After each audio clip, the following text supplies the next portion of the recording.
Hello बच्चों, कैसे हैं आप सब। मैं फिर आ गया हूँ आपके लिए नए वीडियोस लेकर के। आज के वीडियो में हम पढ़ने जा रहे हैं आपकी कक्षा 5 की बुक ब्लू रे के टर्म 1 से हिंदी का एक और नया पाठ। और पाठ का नाम है फूल और कांटा। फूल और कांटा जो है वह एक बहुत सुंदर कविता है जिसे अयोध्या सिंह उपाध्याय, जिन्हें हम हरिऔध भी कहते हैं, के द्वारा लिखी गई है। इस कविता में फूल और कांटे के जन्म से लेकर उनके आदत, उनके व्यवहार आदि के बारे में, कविता के बारे में लेखक ने बड़े ही सुंदर तरह से बताया है। और उन्होंने यह भी बताया है कि फूल कहाँ कहाँ पर उपयोग होते हैं और कांटों का कोई उपयोग नहीं होता है। तो आज की इस कविता को हम पढ़ने जा रहे हैं, जिसका नाम है फूल और कांटे, और जिसे अयोध्या सिंह उपाध्याय हरिऔध जी ने लिखा है। तो चलिए शुरू करते हैं कविता, जो कि आपकी कक्षा 5 हिंदी के लिए बहुत ही उपयोगी है। और कविता का नाम है फूल और कांटा। है जन्म लेते जगत में एक ही पौधा उन्हें है पालता। रात में उन पर चमकता चांद भी एक ही सी चांदनी है डालता।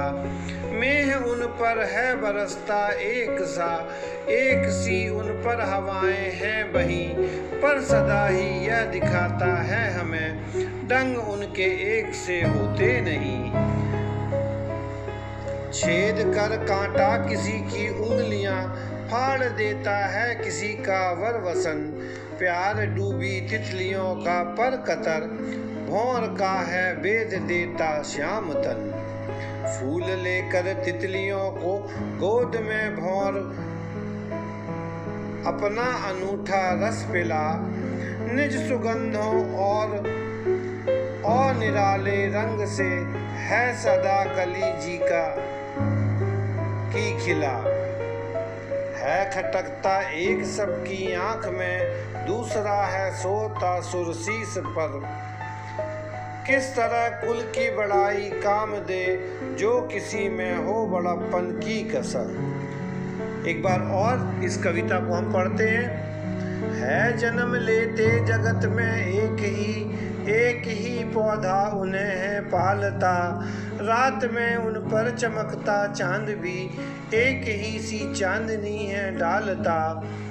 मतलब यहाँ पर फूल और कांटे के बारे में बताया जाता है कि लेखक कह रहे हैं कि एक ही जगत में, एक ही पौधे में ये दोनों पैदा होते हैं, जन्म लेते हैं, और एक ही पौधा उन्हें पालता भी है ना। रात में उन पर चांद भी चमकता है और एक सी ही चांदनी डालता है। अर्थात इसमें कवि क्या कहना चाह रहे हैं कि घर एक है, पालने वाले में दोनों में समानताएं हैं। दो बच्चे जिस प्रकार से एक ही घर में होते हैं, उन्हें समानता का व्यवहार किया जाता है, ठीक है। उसी प्रकार से मेह उन पर है बरसता एक सा, और एक सी उन पर हवाएं हैं वही। मतलब बादल, मेह यानी बादल, उन पर समानता से बरसते हैं। हवाएं भी उनके ऊपर एक समानता से बहती हैं। पर सदा ही यह दिखाता है हमें, ढंग उनके एक से होते नहीं। परंतु उसके बाद हम क्या देखते हैं कि दोनों के तरीके, ढंग एक से नहीं होते हैं, ठीक है। अब कैसे, एक के बारे में पहले बताया जा रहा है कि छेद कर कांटा किसी की उंगलियां, फाड़ देता है किसी का वरवसन। कांटा क्या करता है, किसी की भी उंगली में चुभ जाता है, उसे छेद देता है, तो वह किसी का वर वसन, यहाँ पर वर शब्द का क्या अर्थ है? श्रेष्ठ या उत्तम, और वसन यानी कपड़े, है ना। किसी के भी उत्तम कपड़ों को वह क्या करता है? फाड़ देता है। प्यार डूबी तितलियों का पर कतर, और जो तितलियां होती हैं वो कितनी सुंदर होती हैं, उनके जो पंख होते हैं वो क्या करता है? उनको छेद देता है, काट देता है। और वहीं भौर का है वेद देता श्याम तन, और जो भौरे होते हैं और भौरे आकर के बैठते हैं तो कांटा क्या करता है? उनके श्याम यानी काले रंग को भेद देता है, यानी कि भेद देता है, यानी चुभो देता है, चुभ जाता है। ठीक है। वहीं पर फूल क्या करता है देखते हैं। फूल लेकर तितलियों को गोद में भौर को अपना अनूठा रस पिला। फूल क्या करता है? तितलियों को अपनी गोद में बिठालता है। फूल के ऊपर तितलियां बैठती हैं ना, और भौरे को अपना क्या करता है? वो रस पिलाता है। अनूठा यानी अनोखा। और निज सुगंधों और निराले रंग से, निज सुगंधों यानी अपनी खुद की सुगंध से, और अपने निराले रंग से, सुंदर रंगों से है सदा देता कली जी की खिला। यहाँ पर कली जी की खिला का क्या अर्थ होता है? जी का मतलब होता है मन, है ना। तो क्या करता है? सुंदर फूल को देख के हमारा मन क्या हो जाता है? खिल उठता है, प्रसन्न हो जाता है। तो इसलिए कहा है कि है सदा देता कली जी की खिला। और है खटकता एक सबकी आँख में। और हम जब कभी भी बगीचे में जाते हैं, पेड़ पौधों को, फूल को देखते हैं, तो पहले हम कांटे को ध्यान से देखते हैं कि कहीं चुभ ना जाए। सबकी आंखों में वह बहुत खटकता है। दूसरा है सोहता सुर शीश पर। तो वहीं सुर यानी देवताओं के सिर पर फूल क्या होता है? देवताओं के सिर पर सजता है। किस तरह कुल की बड़ाई काम दे। अब पेड़ एक ही है, कुल की बड़ाई किस तरह से काम देती है?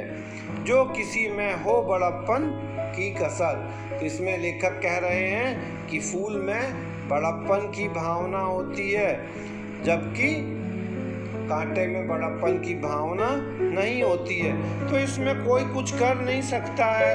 क्योंकि किसी में बड़प्पन कम होता है और किसी में बड़प्पन ज़्यादा होता है। तो हम इस पाठ के शब्दार्थ और इसके अभ्यास को देखने से पहले कविता को पढ़ेंगे, और सभी बच्चे मेरे साथ जोर से बोलेंगे। है जन्म देते जगत में एक ही पौधा उन्हें है पालता। रात में उन पर चमकता चांद भी एक ही सी चांदनी है डालता। मेह उन पर है बरसता एक सी उन पर हवाएं हैं वहीं।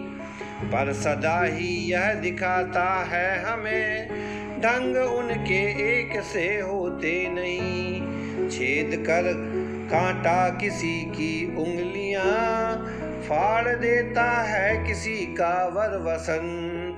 प्यार में डूबी तितलियों का पर कतर भौर का है वेद देता श्याम तन। फूल लेकर तितलियों को गोद में भौर को अपना अनूठा रस पिला। निज सुगंधों और निराले रंग से है सदा देता कली जी की खिला। तो है खटकता एक सबकी आँख में, दूसरा है सोहता सुर शीश पर। किस तरह कुल की बड़ाई काम दे, जो किसी में हो बड़प्पन की कसर। तो इसे अयोध्या सिंह उपाध्याय, जिनको कि हम हरिऔध जी भी कहते हैं, के द्वारा यह फूल और कांटा कविता लिखी गई। तो आइए अब हम देखते हैं इस पाठ के शब्दार्थ जैसा कि मैंने समझाते समय पहले ही आपको बताया, जगत का अर्थ है संसार, एक ही यानी समान, पालता यानी पालन पोषण करता, मेह यानी बारिश या बादल, एक से यानी समान, ढंग यानी व्यवहार, वर यानी श्रेष्ठ या अच्छा, वसन यानी कपड़े, पंख यानी पर यानी पंख, भौर यानी भंवरे, श्याम यानी सांवला या काला, तन यानी शरीर, अनूठा यानी अनोखा, निज यानी अपनी, सुगंधों यानी खुशबू, कली जी की खिला का मतलब है अपना मन प्रसन्न करना या अत्यंत प्रसन्न हो जाना, खटकता यानी बुरा लगना, सोता यानी शोभा पाना, सूर्य देवता यानी सूर्य यानी देवता, शीश यानी सिर, कुल यानी वंश और बड़प्पन यानी बड़े या श्रेष्ठ होने का भाव, कसर यानी कमी। तो ये थे शब्दार्थ और अब हम इसके प्रश्न अभ्यास देखते हैं। तो पहला प्रश्न है, सही विकल्प के सामने सही का निशान लगाइए। पौधे पर लगे फूल और कांटे अलग अलग रीति से पोषण पाते हैं, साथ साथ पोषण पाते हैं। तो साथ साथ पोषण पाते हैं, ठीक है। इसके बाद फूलों को सभी प्रेम करते हैं परंतु कांटे सबकी आंखों में खटकते हैं। तितलियों को अपनी गोद में लेकर अनूठा रस पिलाता है। कौन पिलाता है? फूल पिलाता है। फूल और कांटे समान कुल में से संबंध रखते हैं। बड़प्पन की कसर किसमें बताई गई है? कांटों में बताई गई है। अब कविता की छूटी हुई पंक्तियां लिखिए, तो आप इनको अपने मन से लिख सकते हैं, है ना। मैं उन पर है बरसता एक सा, पर सदा ही यह दिखाता है हमें, ढंग उनमें एक से होते नहीं। ठीक है ना। तो इस तरह से हमने आपको कविता दी हुई है, तो आप उसको कर सकते हैं और उसी प्रकार आप यह पंक्तियों को मिला भी सकते हैं। जन्म लेते जगत में एक ही पौधा उन्हें है पालता, फूल लेकर तितलियों की गोद में और भौर को अपना अनूठा रस पिला। किस तरह कुल की बड़ाई काम दे, जो किसी में हो बड़प्पन की कसर। रात में उन पर चमकता चांद भी एक ही सी चांदनी है डालता। अब इसके बाद निम्नलिखित प्रश्नों के उत्तर लिखिए। फूल और कांटे में क्या समानताएं हैं? फूल और कांटे में क्या समानताएं हैं कि फूल और कांटे, पहली समानता क्या हो गई? फूल और कांटे एक ही वृक्ष में जन्म लेते हैं। फूल और कांटे को चंद्रमा की चांदनी, बादलों के पानी एक समानता से मिलते हैं। फूल और कांटे में क्या असमानताएं हैं? फूल भौरों को रस पिलाता है, जबकि कांटे भौरों का शरीर छेद देते हैं। फूल तितलियों को अपनी गोद में बिठालता है और कांटे उनके पर फाड़ देते हैं। तो यह उनमें असमानताएं हैं। मतलब क्या हुआ?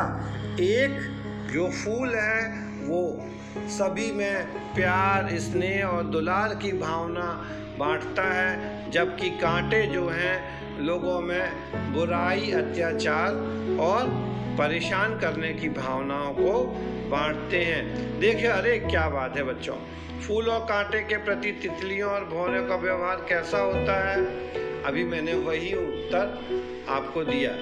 प्रस्तुत कविता के माध्यम से कवि क्या कहना चाहता है? प्रस्तुत कविता के माध्यम से कवि ये कहना चाहता है कि परिवार कुल एक होते हैं, परंतु आदमी का बड़प्पन ही उसको काम आता है। यदि बड़प्पन में कसर रह जाती है तो वह अच्छे व्यवहार का व्यक्ति नहीं बन सकता है। अब इसके बाद में अर्थ लिखना है। वर यानी श्रेष्ठ, सुगंध यानी खुशबू, अनूठा यानी अनोखा, मेह यानी बादल, श्याम यानी सांवला या काला, कुल यानी परिवार। अब देखिए पर के दो अर्थ बताए जा रहे हैं यहाँ पर, जिसे कि हम अनेकार्थी शब्द कहते हैं। पर का अर्थ होता है पंख भी और परंतु भी। इसी प्रकार से जी का अर्थ होता है मन भी, और जी को हम आदर सूचक के लिए भी यूज करते हैं। वर का अर्थ होता है दूल्हा और श्रेष्ठ। तो जहाँ पर एक ही शब्द दो अलग अलग अर्थों को बताता है उन्हें हम अनेकार्थी शब्द कहते हैं। अब मैं यहाँ पर इस पाठ में कुछ अनेकार्थी शब्द दे रहा हूँ, जिन्हें कि आपको ढूंढकर अपने स्वयं से लिखना है। यदि यह अर्थ नहीं बनते हैं तो जब हम अगली क्लास में आपसे मिलेंगे तो इन शब्दों के हम अनेकार्थी शब्द आपको बताएंगे। जैसे अंबर का आसमान और दूसरा कपड़े, भेद का अंतर और रहस्य, गुरु का बड़ा और शिक्षक। तो इस तरह से आप ढूंढ के लिखेंगे और फिर बनानी है भाववाचक संज्ञाएं। सूक्ष्म, सूक्ष्मता, सरल, सरलता, सफल, सफलता, मारना, मार, पंडित, पंडिताई, व्यक्ति, व्यक्तित्व, दास, दासत्व। तो इस तरह से आप भाववाचक संज्ञाएं बना लेंगे और फिर इसके बाद में है लिंग निर्णय करना।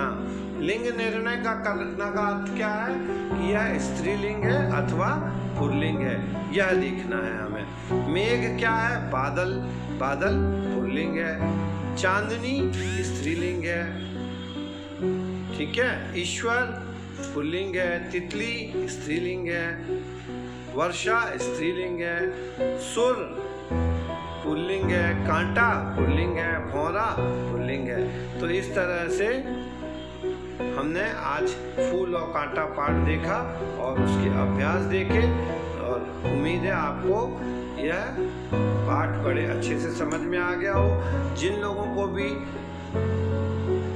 अभी भी हमारे वीडियो को जिन्होंने सब्सक्राइब नहीं किया है वो वीडियो को सब्सक्राइब कर लें, ताकि जैसे ही मैं अगला वीडियो आपकी क्लास के लिए भेजूं तो आपको तुरंत उसका नोटिफिकेशन मिल जाए। तो जुड़े रहिए, पढ़ाई करते रहिए और अपनी सुरक्षा का ध्यान रखिए।